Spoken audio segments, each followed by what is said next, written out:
नमस्कार। आज बात करेंगे एक ऐसे इंसान की जिसने सच कहें तो अनजाने में ही दुनिया को हमेशा के लिए बदल दिया। जी हां, हम बात कर रहे हैं मार्टिन लूथर की। अच्छा, मार्टिन लूथर कितने ज़रूरी थे, इसका अंदाज़ा इस एक बात से लगाया जा सकता है। कहते हैं कि बड़ी बड़ी लाइब्रेरियों में जीसस क्राइस्ट के बाद अगर किसी एक शख्स पर सबसे ज़्यादा किताबें हैं तो वो मार्टिन लूथर ही हैं। सोचिए ज़रा, इसका मतलब ये है कि उनका असर सिर्फ धर्म तक ही सीमित नहीं था। नहीं, उन्होंने तो पूरे के पूरे पश्चिमी समाज की बुनियाद ही हिलाकर रख दी थी। तो सवाल ये उठता है कि आखिर ये हुआ कैसे? कैसे एक अकेला आदमी जो बस अपनी आत्मा की शांति ढूंढ रहा था, उसने अनजाने में ही पूरी मध्ययुगीन दुनिया को बिखेर कर रख दिया? ये कहानी है एक एक्सीडेंटल रेवोल्यूशन की। देखिए, लूथर का सफर किसी बगावत से शुरू नहीं हुआ था, बल्कि ये तो मन की शांति के लिए एक बहुत ही डरावनी खोज थी। वो कोई क्रांतिकारी नहीं, बल्कि एक संत बनना चाहते थे। लूथर का दिमाग कमाल का था। बहुत ही होनहार स्टूडेंट थे। फटाफट अपनी बैचलर और मास्टर डिग्री पूरी की और बस एक कामयाब वकील बनने ही वाले थे। लेकिन फिर 2 जुलाई 1505 को एक ऐसा तूफान आया जिसने सब बदल दिया। कहते हैं कि उनके बिल्कुल पास बिजली कड़की और डर के मारे वो चिल्ला पड़े, सेंट एना, मुझे बचाओ, मैं एक मॉन्क बन जाऊंगा। और बस उन्होंने अपना वादा पूरा किया। और वो कोई ऐसे वैसे मॉन्क नहीं थे। उन्होंने खुद कहा था, अगर कोई सिर्फ एक मॉन्क की जिंदगी जीकर स्वर्ग जा सकता था तो वो मैं था। वो घंटों उपवास करते, कड़कड़ाती ठंड में बिना कंबल के सोते और यहां तक कि खुद को कोड़े भी मारते थे, पर उन्हें शांति वो कभी नहीं मिली। उनकी असली परेशानी की जड़ थी न्याय करने वाले ईश्वर का खौफ।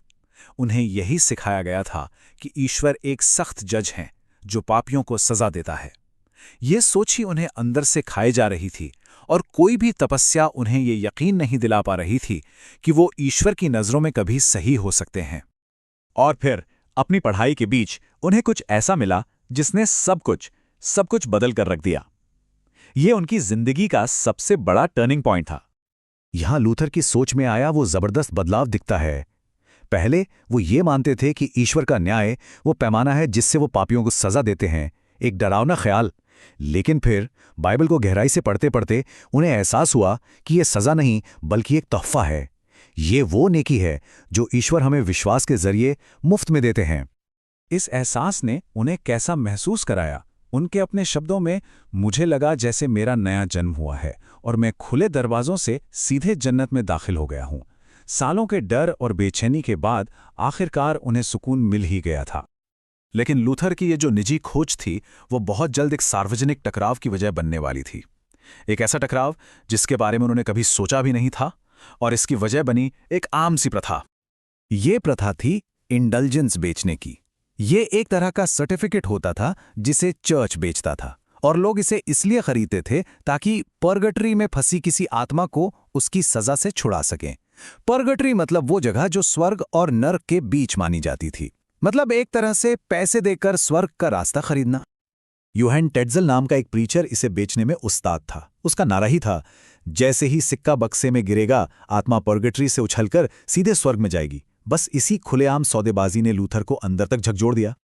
तो 31 अक्टूबर 1517 को लूथर ने इसका जवाब दिया। उन्होंने चर्च के दरवाजे पर अपने 95 थीसिस यानी बहस के लिए 95 पॉइंट्स की एक लिस्ट लगा दी। उनका इरादा कोई क्रांति करना नहीं था, वो तो बस विद्वानों से एक बहस करना चाहते थे। और उनके तर्क सीधे और तीखे थे। उन्होंने लिखा कि ये कहना बेवकूफ़ी है कि पैसा आत्मा को बचा सकता है। उन्होंने ये भी कहा कि किसी ज़रूरतमंद की मदद करना इंडल्जेंसेस खरीदने से कहीं बेहतर है। और उन्होंने एक बड़ा सवाल पूछा, पोप पैसों के लिए पर्गेटरी खाली करने के बजाय पवित्र प्रेम के नाम पर ही क्यों नहीं कर देते? अब ये थीसिस लिखे तो लैटिन में गए थे, यानी सिर्फ पढ़े लिखे लोगों के लिए, लेकिन किसी ने रातों रात उनका जर्मन में अनुवाद कर दिया और प्रिंटिंग प्रेस की वजह से सिर्फ 2 हफ्तों में वो पूरे जर्मनी में आग की तरफ फैल गए। एक छोटी सी बहस अब एक राष्ट्रीय मुद्दा बन चुकी थी। इस एक घटना ने लूथर को यूरोप की सबसे बड़ी ताकतों के सामने लाकर खड़ा कर दिया, और यहीं उनकी हिम्मत का असली इम्तिहान होना था। साल था 1521, जगह थी वर्म्स शहर। जरा सोचिए वो मंजर, एक अकेला मॉन्क उस वक्त के सबसे शक्तिशाली राजा, पवित्र रोमन सम्राट चार्ल्स पंचम और चर्च के बड़े बड़े अधिकारियों के सामने खड़ा है। उसकी जान दांव पर लगी थी। उनसे बस एक सीधा सा सवाल पूछा गया, तुमने जो कुछ भी लिखा है, क्या तुम उसे वापस लेते हो या नहीं? ये वो पल था जब उन्हें अपनी ज़मीर और अपनी जिंदगी में से किसी एक को चुनना था। और यहां लूथर ने जो जवाब दिया वो इतिहास में दर्ज हो गया। उन्होंने कहा, जब तक मुझे पवित्र ग्रंथों से ये साबित नहीं कर दिया जाता कि मैं गलत हूं, तब तक मैं अपनी कही हुई एक भी बात से पीछे नहीं हट सकता और ना ही हटूंगा।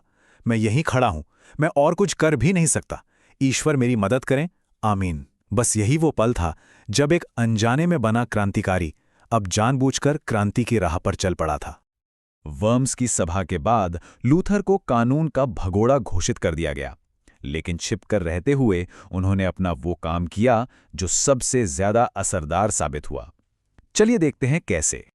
छिपकर रहते हुए लूथर ने सिर्फ 11 हफ्तों में, जी हां, सिर्फ 11 हफ्तों में पूरे न्यू टेस्टामेंट का जर्मन भाषा में अनुवाद कर दिया। ये कोई मामूली बात नहीं थी। वो चाहते थे कि बाइबल ऐसी भाषा में हो जिसे आम लोग, बाजार में घूमने वाला एक किसान या कारीगर भी खुद पढ़ सके और समझ सके। और उनके विचारों का असर कितना जबरदस्त था, ये चार्ट साफ साफ दिखाता है। 1517 के बाद जर्मनी में छपने वाले प्रकाशनों में 7 गुना की बढ़ोतरी हुई, और सबसे हैरान करने वाली बात, उनमें से आधे अकेले लूथर ने लिखे थे।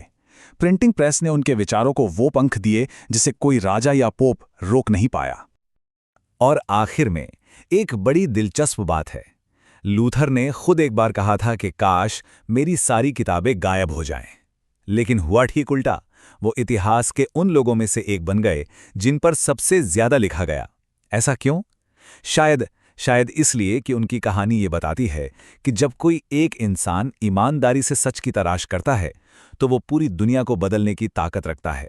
अपनी आत्मा की शांति के लिए शुरू हुई एक छोटी सी खोज ने एक ऐसी आग लगा दी जिसने सदियों पुरानी परंपराओं को राख कर दिया और एक नए दौर की नींव रखी।